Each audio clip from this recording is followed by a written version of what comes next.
So Tong, Premier League season coming down to the end. What are your kind of initial thoughts or reactions about kind of how the season's going to finish up?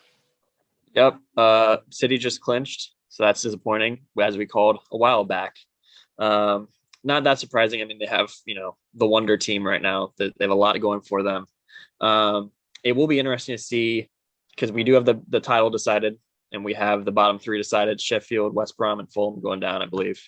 So we'll be interesting to see how like 3 through 7, 3 through 6 finish up, just because that will decide top four and kind of will decide the off season for a lot of these teams because who you can attract and things like that. Like you look at a team like Arsenal, and they've been sitting like mid-table most of the time, but now if they can just manage to get a few more wins here at the end, they just beat Chelsea at the time of recording. If they can get a few more wins, they might be able to sneak in the Europa League, and that would be at least something to hang their hat on for the season. So it'll be interesting to see what happens, I guess. Yeah, I heard that this is the earliest that the bottom three have ever been officially relegated. So it's kind of, City clinched early and those bottom three were kind of out early, and then the middle is still there's a lot to be played, and still a lot can happen and things can get mixed up. It's pretty exciting, I think. Yeah, I'm the bottom three. It was kind of crazy because Sheffield were, you know, before COVID, right before COVID, they were kind of in the mix for even Champions League. I don't know exactly where they were, but they were around like top seven or so.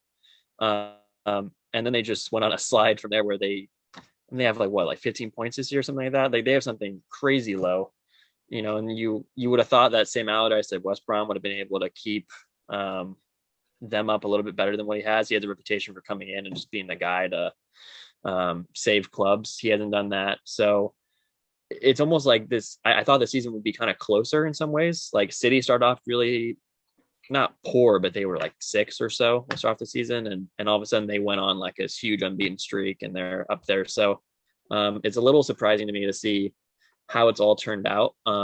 But it's still going down to the wire for some spots. That's also encouraging. Yeah, you mentioned City kind of had a rough start. United didn't had that rough patch too, where and then they bounced back and now they're solidly in second place. Yeah, but I think those final Champions League spots and then the Europa League spots are completely up for grabs. There are plenty of teams that are fighting for those last spots, and that makes these last games a lot of fun, I think. Yeah, and I think part of the reason too why there were slow starts was that I think last season it went late because of COVID. Like they're trying to fit in games at the end, and teams were still in European competitions, and then they didn't have much of an off season, and so that kind of hurt them. Um, but yeah, I mean, if you're looking at it right now, Leicester are around third, fourth area. I think they're in third right now. They're Yeah, so that's something where Brendan Rodgers can he kind of has a reputation right now for being somebody who can have a good season with the team and then maybe not finish it off with the good league position that he wants. If he can get top four with them, Leicester in a really good spot just because they have a core of a team that's really nice, and I think if they can improve on that and really keep hold of their guys, I think they have a real chance at being able to. I don't know. I don't know what their ceiling is, but I think they have a real chance to put a team together for next year. Yeah, I think you hit on the head though, right there is if they keep their guys. I think that's something that they've always struggled to do. And one thing that I've noticed that hurts Leicester more than some of the other clubs is just the depth. Like they have a pretty good 11, but then after going under there, like United rolled out a whole new 11 on Monday, and they were competitive. If Leicester rolls out their next 11, they're they're terrible. And I think like Yuri Tielemans has played all but two games. He started all but two games this year. Like that's a lot of wear and tear on a one guy. And so I just think like while they have a competitive 11, I think that depth could really struggle, especially if they start competing in European competitions, adding more games to the schedule and stuff like that. So it'll be interesting to see kind of how it goes. And also to your point with Brendan Rodgers, last year the big collapse. I think a similar thing happened when he was at Liverpool. He kind of put a little bit of that to rest when he went to Celtic and dominated and won everything he could. But I think in the last year, and then anything could happen from here on out. Still confident, but there is a chance that another collapse is there. Yeah. I would say I think they're catching up with depth a little bit. Like I agree that the second 11 isn't as quite as good, but you're looking at United, they rely a lot on Maguire. They rely a lot on Bruno Fernandez, and like when Cavani's not in, they look a lot worse, even compared to like Martial, something like that. So, um, and I think Leicester's been really good at recruitment in the last few years, where they've brought in guys who legitimately do replace the guys they sell, and I think once if that ever stops being on point, that's when they're going to probably suffer. So you look at like Southampton, they were a team that was kind of bouncing around top six or so, maybe not top six, but they were in contention, and then they started not being able to replace their guys, and now they're not even really in the conversation at all. But if they can just keep that up a few more years, I think that they can. That's when you can kind of see the team start to shift, where it's like, oh, maybe they're considered part of the big six or whatever. Maybe now they're because I mean they're going up, and Arsenal, a team like that, kind of going down right now. So it'll be interesting to see if they can keep that up. But you kind of hit it on the head though. If they have a year or two where they don't hit on their scouting and they bring in the wrong guy, like so they sell Maguire, they sell Chilwell, and they bring in they bring in Pratt, Castagna, Soyonchu, Fofana, all those guys hit. If a couple of those guys or one of those guys is bad, we might be having a different story here. So like you said, like a Southampton, if one of those years goes bad and they don't bring in the right guys, then everything can go south quickly. Sure, I think they have less room for error, but I think the longer it continues where they do well, the better they're, it's going to end up for them. Like if you look at Arsenal, for example, or even really United before Ole took over, I don't think many of the signings really hit at all. And they're paying the price for that now. Arsenal sitting in, I think, eighth right now, seventh or eighth. Um, so it's one of those things where if it's almost as if the Arsenal ownership are getting overconfident, and they're like, oh, we're going to be fine if we just stay the course that we've been doing. And meanwhile, Leicester are investing uh, in much smarter ways. So um, yeah, I don't know. We'll see what happens, I guess. And also, I think there's something to be said for just being a destination where people want to go. Like, you want to be going to a club that's on the rise or has sustained success. Whereas, are people wanting to go on Arsenal to try to save them? Like, I mean, it's still a historic club. Don't get me wrong, but would you rather try to jump aboard a sinking ship and try to get them to float again, or go with the team that's on the rise?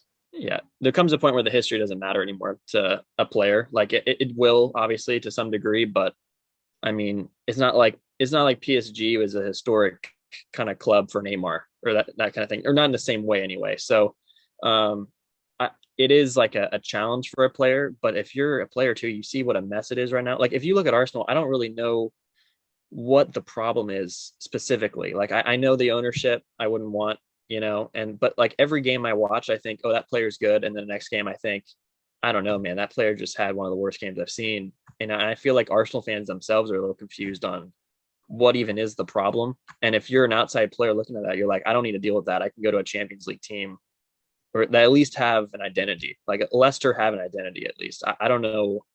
And it's not Arteta's fault, all of his fault, but I don't know what the identity is of some of these teams.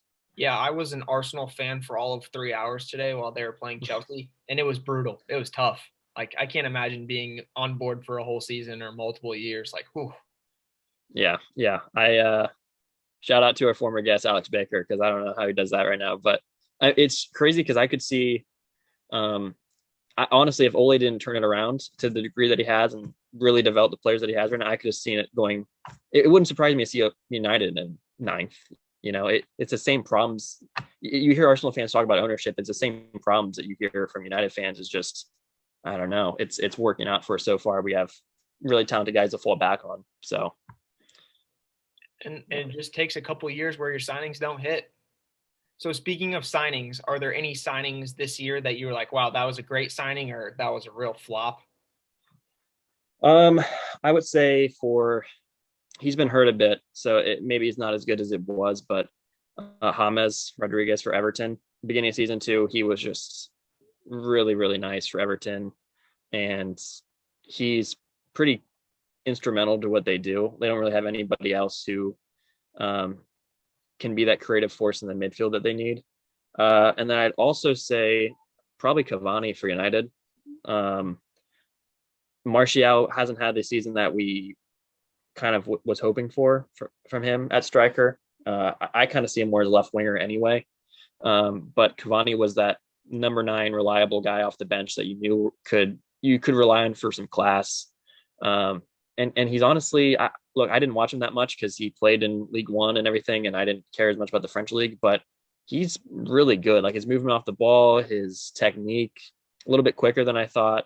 Um, I was like opposed to the signing at first because I didn't think it was like the right signing to make on a deadline day, and I just thought it was like, oh, we're desperate, we'll go get Cavani, some big name, but he's been perfect for us. So I'd say those two for me.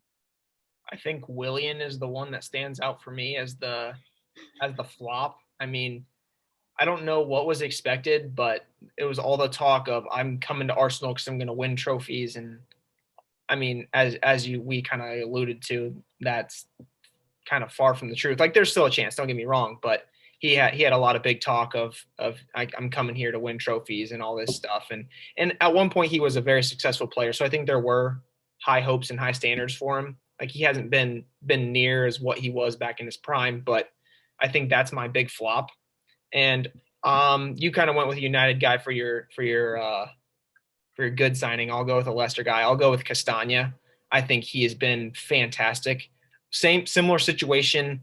I didn't know too much about him though, and I just thought we were giving a lot of money to some Belgian outside back, and I was like, is he going to be all right? In his first couple games, he just looked average, but I think as he settled down, he's been very good. He's honestly turned into one of my favorite players to watch now that James Justin is hurt. He's slid right in there, and so he gets in the attack. It's awesome to watch, honestly. So Yeah, he's a good signing.